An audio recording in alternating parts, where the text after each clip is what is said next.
তো দেখতেই পাচ্ছ বন্ধুরা, এখানে আমি কতটা পরিমাণে চিকেন নিয়েছি। আর এটা জানো তো আমি ম্যারিনেট করে রেখে দেবো। তার জন্য দিয়ে দিচ্ছি অনেকটা পরিমাণে আদা রসুন বাটা, আর তার সাথে একটু সর্ষের তেলও দিয়ে দিচ্ছি। আর এটা জানো তো কিসের মাংস? এটা হচ্ছে দেশি মুরগির মাংস। সরি, মুরগি নয়, মোরগের মাংস। তারপরে দিয়ে দিলাম পরিমাণ মতো হলুদ গুঁড়ো, তারপরে দিয়ে দিচ্ছি পরিমাণ মতো লঙ্কা গুঁড়ো, আর সামান্য একটু নুন দেবো, না হলে মাংসের ভেতর নুনটা ঢুকবে না, সেই জন্য একটু অল্প পরিমাণে দিয়ে দিলাম।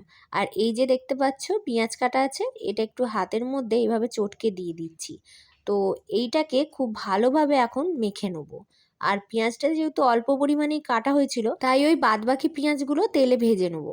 আর তেলে ভাজার আগে ওইতে গরম মশলা দিতে হবে, মানে গোটা গরম মশলা। তো আমি একটু মাংসটা ঝাল বাড়ানোর জন্য কয়েকটা কাঁচা লঙ্কা নিতে গেলাম। তো কাঁচা লঙ্কাটা না এর মধ্যে বেশ অ্যাড করে দেবো।